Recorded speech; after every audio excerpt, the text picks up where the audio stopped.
Olá, muito bom dia, seja bem-vindo ao Agroband, o seu programa do agronegócio. A partir de agora você confere alguns dos destaques da edição de hoje.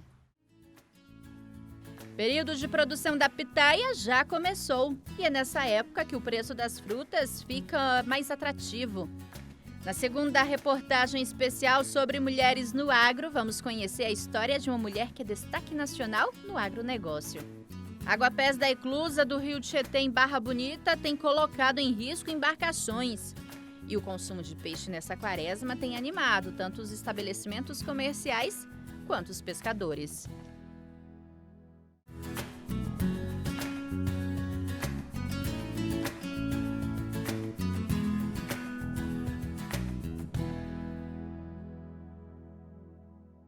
E a gente abre a edição de hoje falando da pitaia, também conhecida como fruta dragão.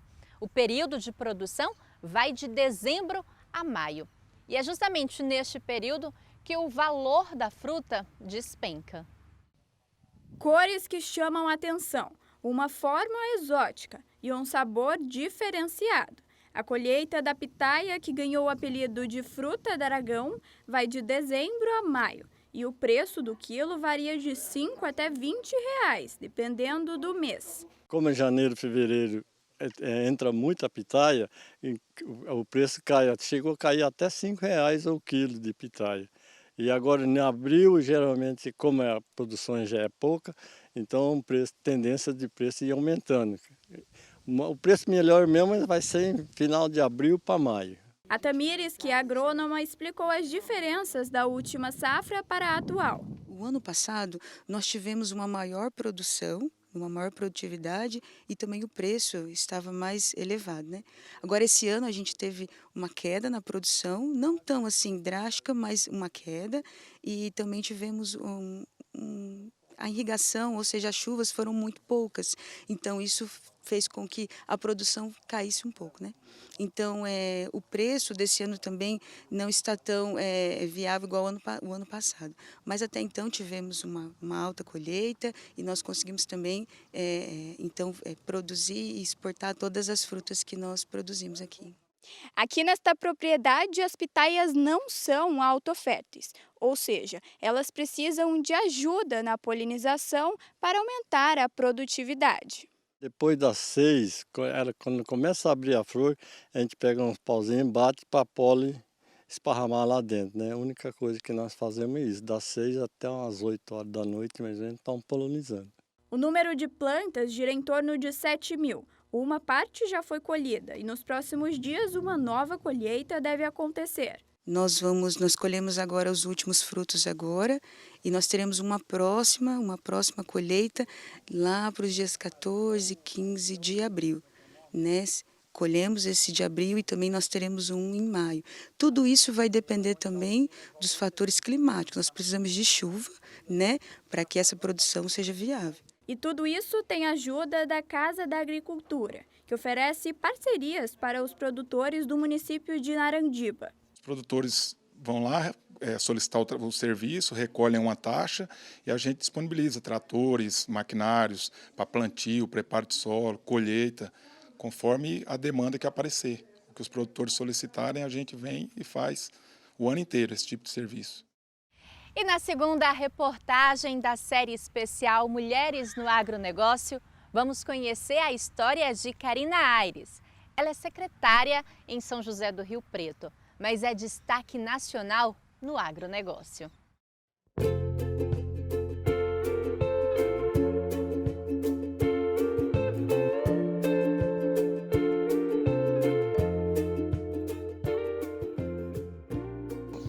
Eu não sei me ver sem o agro, sem uma propriedade, sem um ambiente como esse daqui.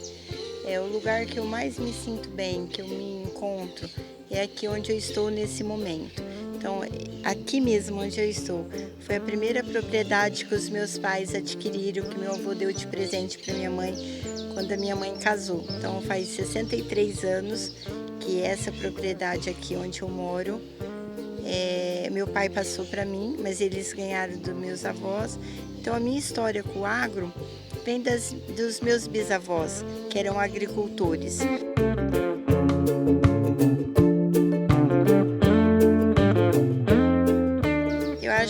que a genética é uma coisa muito importante numa família, no indivíduo. E a genética prevaleceu, ela falou mais alto, né? Então eu tenho avós que eram da roça, que tudo que eles adquiriram foi através desse plantio, dessa colheita. E o que nós temos aqui hoje, nada mais é uma coisa que eles nos deixaram, só que o maior legado que eles nos deixaram foi o quê? O amor pela terra. É aqui em Mendonça, no Noroeste Paulista, que encontramos a Karina. Influente no setor do agronegócio brasileiro, ela é diretora da empresa que nasceu em sua família há quase 40 anos. Um dos maiores viveiros telados de mudas de citros do mundo. De acordo com os dados do Congresso Nacional das Mulheres do Agro, aproximadamente 950 mil delas são diretamente ligadas à gestão de propriedades rurais do país. E meu avô foi uma pessoa muito importante, ele sempre estimulou os netos esse amor, esse carinho com a terra. Tanto é que meu avô era analfabeto, só que com tanta dificuldade ele priorizou estudar as filhas, os filhos não tiveram oportunidade, mas com o trabalho dele, com a ajuda dele, todos os netos do meu avô se formaram e quase todos no agronegócio. Aqui eles produzem também mudas pré-brotadas de cana-de-açúcar. Somente em 2024, a produção de laranja foi de 1,5 milhão de mudas. Já de cana, de 15 milhões de mudas. As projeções para este ano são ainda melhores, de uma produção de 2 milhões de laranja e de 10 a 15 milhões de cana-de-açúcar. Por trás da potência Karina Aires, há centenas de outras mulheres. Então eu tenho mais de 120 mulheres hoje, que essas são as verdadeiras mulheres do agro, porque elas trabalham o dia inteiro no sol, pele super queimada, as mãos muitas vezes não tão bem cuidadas, porque o trabalho na roça não é um trabalho fácil, mas a gente tem um carinho todo especial. A gente tem um olhar diferente com as nossas mulheres, a gente capacita nossas mulheres. O legado da Karina seguirá para as gerações futuras. Eu falo para os meus filhos, assim como eu recebi. Aqui nós estamos fazendo a sucessão. O que é a sucessão? Você ter o amor, saber que isso aqui que nós temos, pessoas, nossas famílias lá de trás sofreram muito para ter. Então a gente não pode brincar. Então eles foram para fora, eu fui para fora, a gente foi se tecnificar, a gente foi estudar para trazer tecnologia e o mais importante, o respeito com as pessoas que estão conosco, a valorização do ser humano que está junto conosco nessa empreitada. Essa é a Karina, uma mulher profissional do agronegócio brasileiro. E o preconceito? Ela driblou isso com a sutileza feminina. Eu adoro desafios. Então eu falava assim, não, eu não vou deixar essa pessoa ter essa atitude comigo. Então muitas vezes eu chorei, muitas vezes eu achei que eu não fosse dar conta. E o meu pai uma vez me disse uma coisa, meu pai me pegou numa dessas, ele falou, filha, não importa como a gente caia, o importante é como a gente se levante. Então não importa quem está do outro lado dizendo que você não vai dar conta. O importante é você entender que você vai dar conta. E eu sou muito agradecida a Deus de coração. Eu amo a terra, eu amo o cheiro, eu amo estar escutando esses pássaros, eu amo ver uma chuva. Eu não me sinto, eu não me vejo em outro lugar que não seja no agronegócio.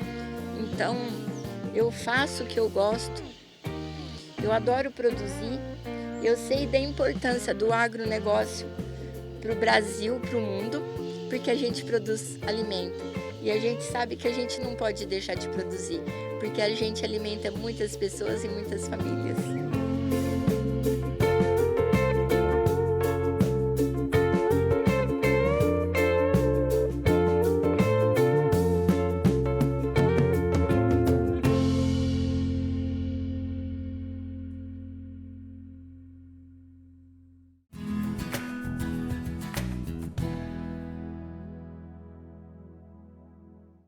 Hora de saber agora como vai ficar a previsão do tempo. Confere só as temperaturas.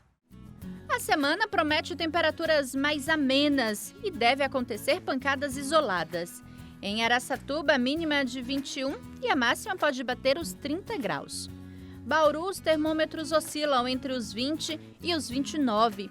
Em Marília, também mínima de 20 e a máxima não deve passar dos 29 graus. Presidente Prudente oscila entre os 21 e os 31 graus. E em São José do Rio Preto, mínima de 20 e a máxima pode bater os 30 graus. A gente vai fazer agora a primeira pausa do Agroband, o intervalo é bem rapidinho. É o tempo de você ir lá pegar aquele cafezinho, a gente já volta, é num instante só. A arroba do boi gordo foi cotada em Andradina a R$ 310 e em Araçatuba a R$ 311. A arroba da carne suína foi negociada no estado de São Paulo a R$ 170. O quilo do frango vivo foi negociado no atacado a R$ 7,80 e na granja a R$ 5. O litro do leite foi cotado em Avaré a R$ 2,95 e em Campinas a R$ 2,60. A saca do café beneficiado tipo duro foi cotada em Franca e Marília a R$ 2.550.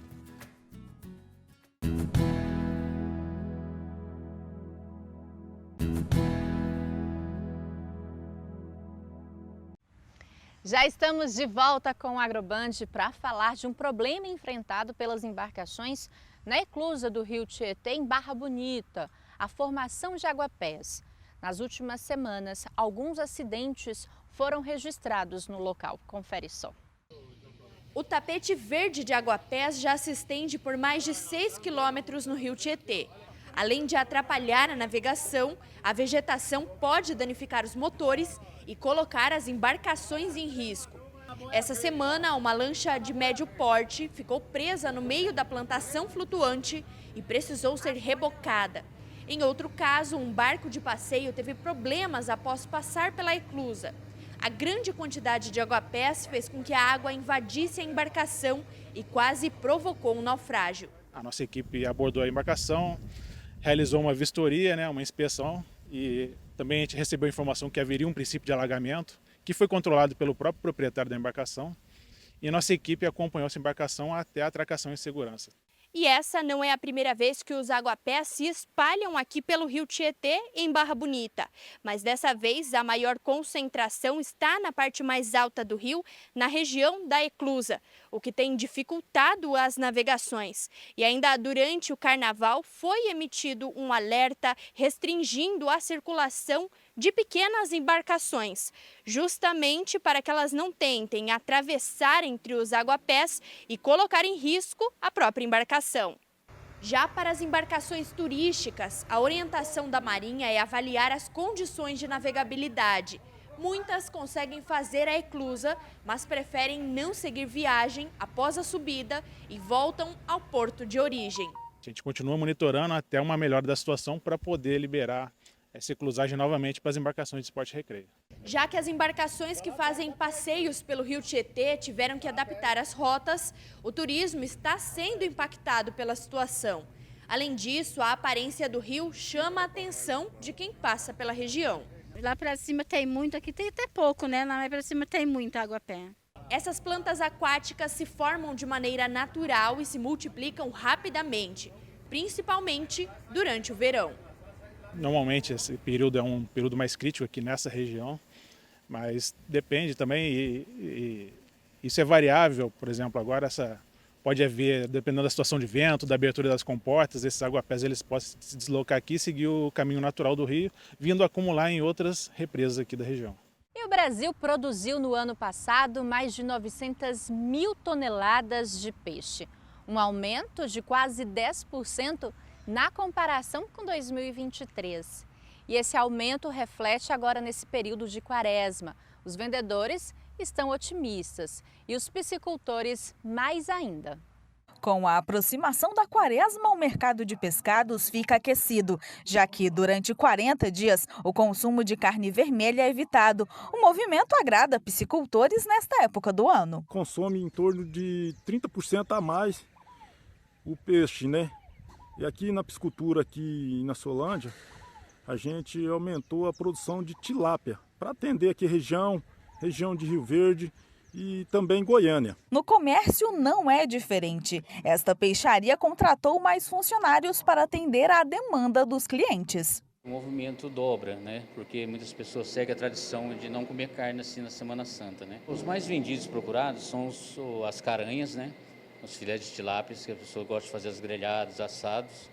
E também outros peixes como o piau-sul, como o pirarucu, também são os peixes de água doce, né? São os mais procurados. Já tem as pessoas que preferem o bacalhau, né? Uma coisa assim mais sofisticada, um camarão, né? Um salmão grelhado, é o que mais as pessoas procuram. Nos supermercados, as pessoas também já se programam para a quaresma. Além de peixes, os ovos passam a ser muito procurados nas gôndolas. Mas neste ano, o valor da proteína tem assustado. A quaresma aumenta muito mais, o peixe aumenta, a carne não se fala. Porque a carne tem muita gente que faz uma dietazinha aí para comer depois da quaresma, dos 40 dias, né? Mas é tudo caro, moço, nada barato. 2 fatores têm influenciado o aumento do valor dos ovos: a baixa disponibilidade no mercado interno e a procura aquecida pelo produto. Segundo o CPEA, no mês de fevereiro foi registrado aumento recorde no preço do ovo.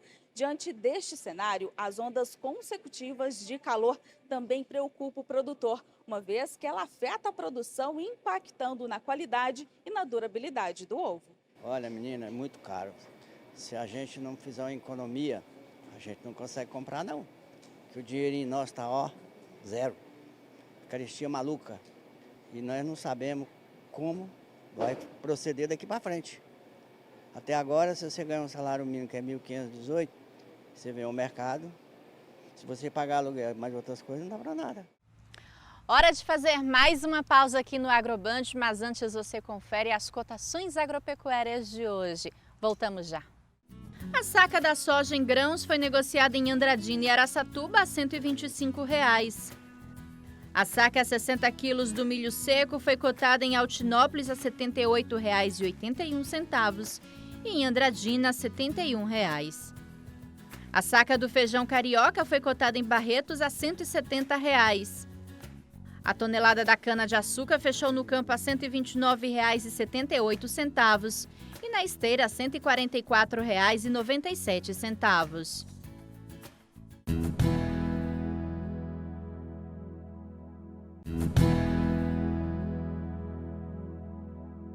Já estamos de volta com o Agroband para falar como o tarifaço iniciado pelo Donald Trump e a retaliação do governo chinês podem beneficiar o setor agropecuário brasileiro.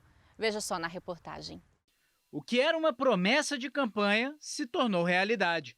O presidente dos Estados Unidos, Donald Trump, iniciou nesta semana o chamado tarifaço sobre os produtos chineses.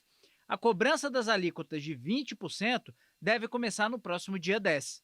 O governo chinês já anunciou uma retaliação, impondo taxas que variam entre 10% e 15% aos produtos agrícolas americanos, como carnes, trigo, milho e a soja. A leitura de curto prazo é, obviamente, um reflexo de prejuízo para o produtor americano.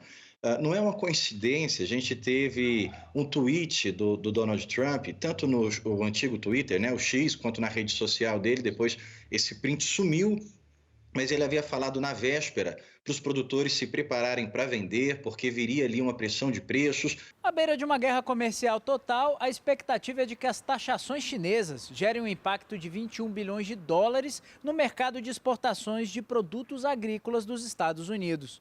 No Brasil, esse episódio, que envolve duas grandes potências da economia mundial, é visto como uma grande janela de oportunidades, principalmente para algumas culturas agropecuárias. A gente pode destacar a soja para a China. 30% das exportações norte-americanas de soja vão para o mercado chinês, que vão estar agora sujeitos a essa tarifa que a China está impondo maior. Então, isso abre oportunidade para a gente. No mercado também canadense, alguns produtos agrícolas entram nessa lista que Trudeau anunciou, com destaque aí para o suco de laranja. Então, o suco de laranja vai ter um potencial maior mercado, mas isso é um efeito de curto prazo e ainda sobre muito suspense. Um dos reflexos dessa guerra comercial está no mercado financeiro. Na Bolsa de Chicago, a soja já registrou queda acentuada nos preços desde o anúncio. Com o bloqueio chinês ao grão dos Estados Unidos, o Brasil pode se consolidar como principal alternativa de mercado, o que pode aumentar o fechamento de futuros contratos com valores maiores. No primeiro momento, ela traz, sim, um resultado, às vezes, de uma alta do preço aqui para o Brasil, porque o mercado da China tem que recorrer ao Brasil. O fato é que esse mercado também, ele logo se equilibra, né? Porque os países e o soja no mundo, eu sempre falo, é o mesmo. O soja que existe no mundo, ele é sempre contabilizado. Brasil, Estados Unidos, Europa, enfim, a própria China produzindo. E depois, ao longo do tempo, esse mercado vai se equilibrando, vai se trocando os atores. Quem comprava dos Estados Unidos vem comprar no Brasil, quem comprava do Brasil vai comprar nos Estados Unidos e a conta vai se equilibrando. O setor de algodão pode viver situação semelhante. Atualmente, o Brasil é o maior exportador mundial da pluma e a tendência é que o Brasil se consolide nessa posição, abrindo vantagem no volume vendido no comércio internacional, graças à estratégia de diversificar potenciais compradores. Uma estratégia que já foi seguida de uns anos para cá foi diminuir a dependência da China. Então, nós fizemos várias promoções do algodão brasileiro, várias missões em países alternativos. Isso deu resultado, porque, de fato, na safra atual, as nossas exportações para a China diminuíram em relação ao ciclo passado. Já as importações de carne bovina devem seguir inalteradas. Como os chineses já têm como foco a compra de proteína do Brasil, o cenário deve permanecer inalterado, segundo analista de mercado. A maior parcela das compras chinesas, as principais incursões da China em relação à carne bovina, são de carne bovina aqui do Brasil, são a carne bovina brasileira. Então, nesse sentido, nós não vemos uma grande perspectiva de crescimento explosivo das vendas brasileiras. Até porque hoje a China já procura mais a América do Sul como fornecedor de carnes e a Austrália do que necessariamente Estados Unidos e Europa. Quando nós olhamos para as questões que envolvem Europa e Estados Unidos, a competitividade deles é muito baixa perto da competitividade sul-americana, em especial da competitividade brasileira. E o Agroband de hoje vai ficando por aqui. Muito obrigada pelo carinho da sua audiência, da sua companhia. Tenha um ótimo dia, uma boa produção e até o nosso próximo encontro. Tchau!